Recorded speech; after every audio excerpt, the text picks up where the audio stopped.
Ya, karena ini cukup penting sekali seperti tadi kalau kita dengar suara-suara masyarakat, ada Rina dan juga ada Vira menyatakan ini mempersulit mereka selama ini syarat ini negara justru memang harus hadir dan juga para pengusaha juga harus kooperatif. Karena faktanya kami hadirkan data untuk Anda pemirsa, ini ada data pengangguran dari tahun 2020 hingga tahun 2025. Kita lihat bersama sejak tahun Februari 2020 angkanya di sekitar hampir menyentuh 7 juta, kemudian meningkat drastis tajam sekali pada 2021 hingga hampir 9 juta, totalnya 8,75 juta. Kemudian memang sempat menurun 2022 hingga 2024, tapi faktanya lagi ini baru memasuki bulan Mei Pak Wamen, di tahun 2025 ini sudah meningkat 7,28 juta. Betul sekali seperti Anda sampaikan, negara harus hadir begitu ya. Tapi tadi Anda sampaikan Pak, tidak mudah kan menghadapi para pengusaha saat ini Pak? Ya, karena selama ini wajah negara diisi oleh para pengusaha.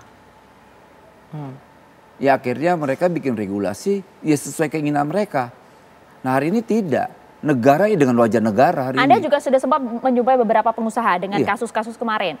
Nampaknya kami juga lihat mereka kok nampaknya nggak mempan ya. Padahal ini wakil menteri yang datang loh. Karena itu wajah negara emang tidak ada. Nggak ada. Kenapa nggak Pak? ada. Kenapa? Kenapa Pak nggak Ya ada? karena negara wajahnya sangat koruptif. Wow. Wajah negara itu sangat koruptif. Jadi mereka melihat negara atau birokrat ketika ada persoalan kasih duit aja udah. Kasih duit, sogok. Nah di eranya presiden kita Pak Prabowo Gibran, budaya itu harus kita habisin. Kenapa? Kita mau punya semangat membangun Indonesia lebih baik. Itu dia Makanya loh. kita ajak semua pengusaha, buruh, siapapun lah ya, untuk sama-sama membangun negara ini. Pengusaha ada masalah apa? Pak kami ada persoalan izin, regulasi yang memberatkan kami. Ya sudah, kita tarik semua tuh. Kemudian apa lagi? Nih ormas-ormas berwajah preman, kita berantas. Nah ada dong kompensasi untuk negara. Apa pertama selain pajak apa? Sejahterakan dong buruhnya. Nanti kita buat lagi regulasi yang bersahabat juga. Jangan dipersulit lagi dong nyari untuk para pekerja ini dengan syarat-syarat yang aneh-aneh itu. Gitu. Jadi kan ini nggak susah kan. Nah itu bisa kita lakukan selama kita tidak punya motivasi meres, minta duit, minta saham. Waduh, sampai gitu di sini dulu nih Pak Wamen. Betul tidak para pengusaha kayak gini wajahnya meres, minta saham dan Kemarin lain-lain? aja lihat pengusaha. Pak Sarman dulu kita kasih berikan Pengusaha itu kesempatan. berwajah preman, minta jatah 5 triliun. Itu pengusaha, itu nggak bohong. Itu fakta. Pak Sarman, monggo silahkan. Pak Sarman. Mohon audionya boleh dinyalakan Pak Sarman? Boleh diulangi lagi? Silakan Pak Sarman. Mudah-mudahan apa yang disampaikan Pak Wamen tidak seperti itulah wajah pengusaha Indonesia. Ya, mudah-mudahan. Jadi begini, dunia usaha itu atau pengusaha pasti memerlukan berbagai kebutuhan tenaga kerja. Artinya gini, setiap perusahaan itu pasti berbeda-beda kebutuhannya.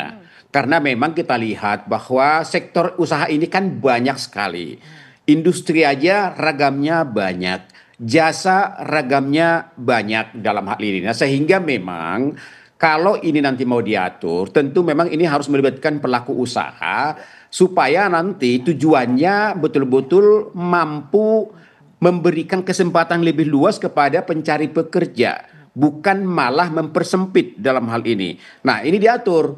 Ya katakanlah misalnya sektor-sektor jasa, sektor-sektor industri memang yang mereka memerlukan katakanlah dari tinggi badan memang mereka butuh, dari wajah memang mereka butuh, ya. Ya itu harus diatur betul supaya nanti malah mereka tidak katakanlah tidak malah mempersempit ruang kesempatan itu. Itu satu.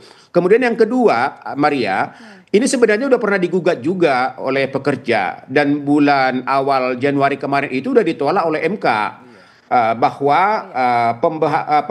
pembatasan dari sisi usia tidak bisa secara mutlak dilarang dan sebaliknya tidak pula secara mutlak diperbolehkan, melainkan harus didasarkan pada kebutuhan spesifik jenis pekerjaannya. Ini keputusan daripada MK dalam hal ini. Artinya memang bahwa harus disesuaikan dengan kebutuhan masing-masing dunia usaha. Ya, karena misalnya gini Maria, jangankan swasta, kita untuk melamar ASN aja itu ada batas usianya. ya minimal usia 18 sampai 35 tahun misalnya. Itu ada batas usianya loh, itu melamar ASN. Mau jadi TNI Polri itu juga ada batas usianya. Bahkan untuk jadi pemilu, ikut menjadi peserta pemilu ada batas usianya. Jadi maksud saya, kalau ini mau diatur, tentu kita ingin supaya aturan Permenaker ini nanti produktif.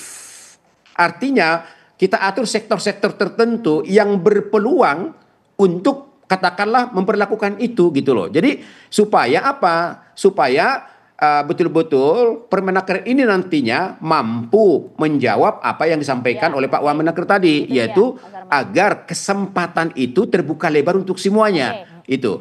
Contoh kasus misalnya gini Pak Wamen, katakanlah kami pengusaha hanya butuh 10 orang, yang melamar 1.000. Nah tentu ini juga kan menjadi tantangan bagi kami dalam hal ini. Ya, bagaimana menyeleksi sampai 1.000 itu menjadi kos juga bagi pengusaha. Nah ini contoh-contoh kasus ke depan yang ini harus kita jawab dalam peraturan menteri nanti akan dibuat oleh pemerintah dalam hal ini. Karena bagi kami sebenarnya tujuannya adalah bagaimana memperbanyak kesempatan kerja, katakanlah seperti job fair misalnya, itu sangat bagus sekali. Ini job fair ini kita dorong lebih banyak lagi. Bagaimana misalnya program pemerintah, katakanlah akan mendirikan koperasi Merah Putih 80.000 desa, itu pasti memerlukan lapangan pekerjaan. Akan membentuk juga yang namanya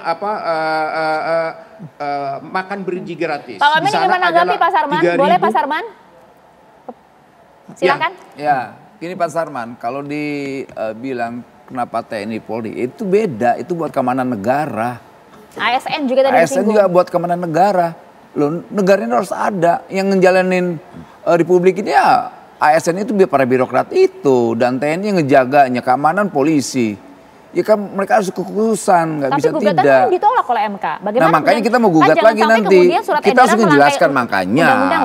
Nanti ada, pokoknya prinsipnya regulasi ini bukan untuk memberatkan para pengusaha dan pelaku usaha. Kita ingin membangun bangsa ini, negara ini ke depan lebih baik. Harus pahamin angka miskin ekstrim kita itu ada 24 juta. Angka pengangguran kita 7,2 sekian. Loh, lalu ini tanggung jawab siapa? Ya sama-sama. Kita sebagai warga negara, ada pelaku usaha, ayo dong sama-sama. Kita terima ini. Kan tidak ada yang diganggu gitu dengan regulasi ini. Makanya kita berharap nanti para pelaku usaha kan ngeluh soal izin Pak. Izin kita permudah. Ngeluh soal apa lagi? Pak, peraturan-peraturan yang regulasi yang ini kita ringankan. Pak, preman-preman, ormas-ormas berwajah preman. Kita ini. Selama ini diajak komunikasi nggak Pak Sarman sama Kementerian Ketenagakerjaan? Komunikasi? Oh aktif diajak. Mungkin kalau saya bisa ini kan. Oke kan jangan sampai kemudian surat edaran ini keluar nanti Pak Wamen yang capek sidak sana sini Pak Wamen. Bagaimana kemudian para pengusaha ini patuh walaupun ini juga sebatas surat edaran. Jangan didatengin dulu baru pengusaha kemudian kita ini punya semangat patriotik kok. Saya nggak khawatir soal itu. Saya nggak khawatir. Mereka hanya butuh kepastian hukum. Jangan regulasi atau hukum hanya menguntungkan satu pihak atau kelompok. Mereka mau ngelihat nih kepentingan siapa biasanya gitu. Oh, nah kalau kita jelaskan ini kepentingan negara kita, republik ini, dan mereka saya kan nggak mungkin ada resistensi lah, kecuali ketika kita buat aturan, mereka pasti tahu nih, mereka kaji nih, oh aturannya buat nguntungin yang ini, pasti mereka melakukan penolakan. Gitu loh.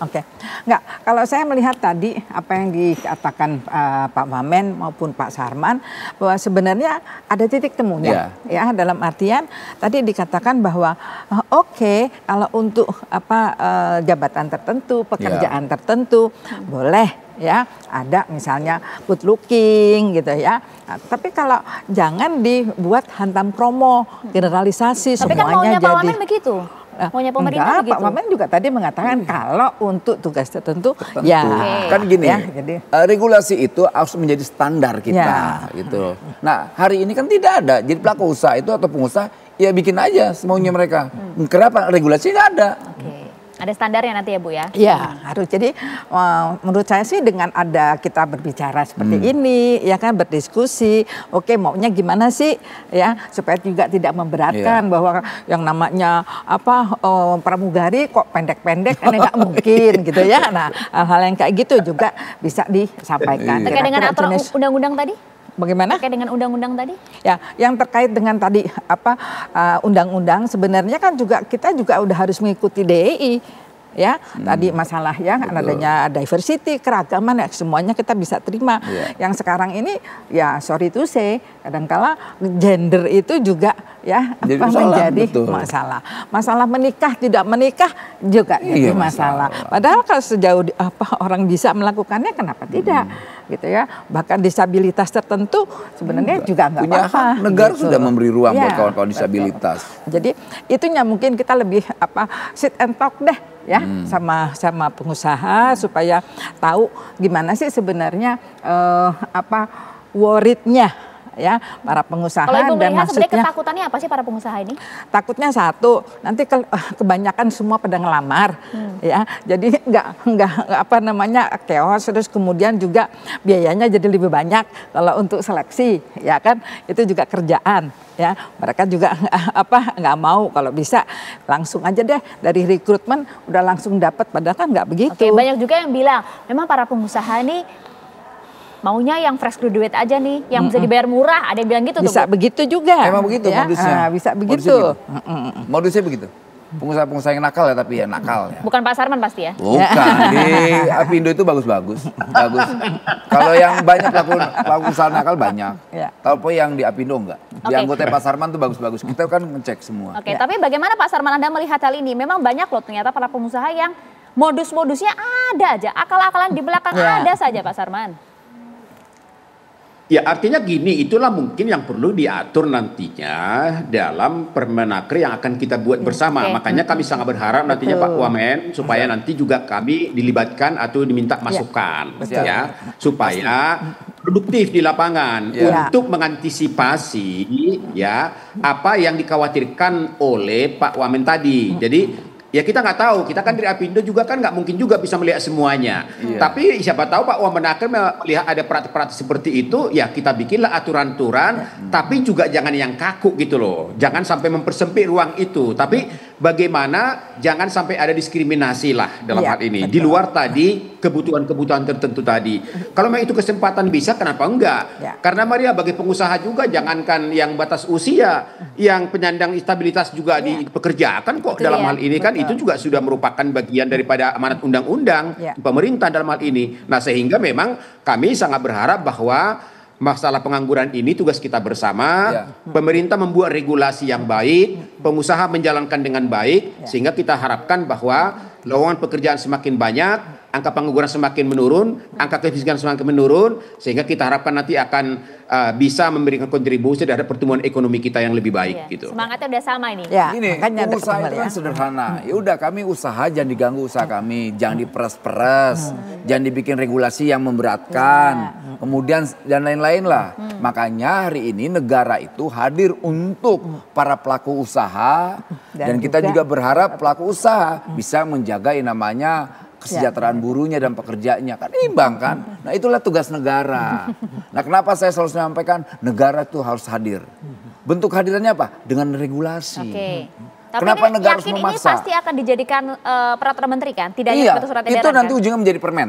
Dan semua yang sifatnya ESE ini itu akan menjadi peraturan menteri, permen semua. Ya, yang penting juga ditanyakan Pak Sarman, singkat saja dijawabnya Pak Sarman. Jika ini kemudian nanti surat edarannya akan diberlakukan, bagaimana meyakinkan para pengusaha dan meyakinkan negara begitu Pak Sarman Anda akan mematuhi surat edaran ini meskipun tidak ada sanksi di sana? Ya tentu kan surat edaran ini baru warning dari Pak Wamen. Artinya surat edaran ini mengisyaratkan bahwa akan ada nantinya peraturan Menteri Tenaga Kerja yang nanti mengikat dan ada sanksi dalam hal ini. Tentu kami dari pengusaha akan mempelajari, akan menerima walaupun ini masih bersifat himbauan. Karena kan mungkin lebih teknis tidak ada di sana. Tapi nanti kalau di Permenaker pasti akan lebih teknis lagi gitu loh. Mungkin akan kita buatkan bagaimana sektor-sektor A, B, C, D, E, jasa tertentu A, B, dan C misalnya yang boleh dan yang tidak. Ya nanti kita sampaikan di sana. Kalau surat edaran ini kan baru ya satu lembar kan. Artinya baru sifatnya himbauan dalam hal ini gitu. Meskipun himbauan tapi Apindo akan patuh ya? Oh iya, iya. Oke. Kita akan laksanakan. Nah, sudah kami pegang itu ya. Kami Ya, akan kita laksanakan. pegang. Ini nanti bisa dijadikan bahan sama Ya. Pak Wamen kalau sidak-sidak kayaknya. Semoga sesuai dengan apa yang tentu disampaikan. Gini, Maria, dengan catatan tentu memang kita sangat berharap bahwa pemerintah juga harus betul-betul concern bagaimana kita menciptakan SDM pekerja-pekerja kita yang produktif, SDM unggul, yang memiliki produktivitas. kompetensi, yang memiliki skill yang baik, Ya. sehingga kebutuhan dunia usaha, kebutuhan daripada jasa ya. industri kita sesuai dengan diharapkan dengan ketersediaan lapangan pekerjaan Yes. oleh para pekerja calon pekerja kita. Sepakat. Terima kasih Setuju. banyak Pak Wamen atas Ya, waktu yang terima bersama kasih. kami, Bu Ustadi. Ya, Terima terima kasih. Pak kasih. Sarman, terima kasih selamat melanjutkan kegiatan Pak Sarman, apasinya di terima kasih. Minahasa. Ya. Salam untuk rekan-rekan di sana. Dan itu tadi dialog kami, Tiara.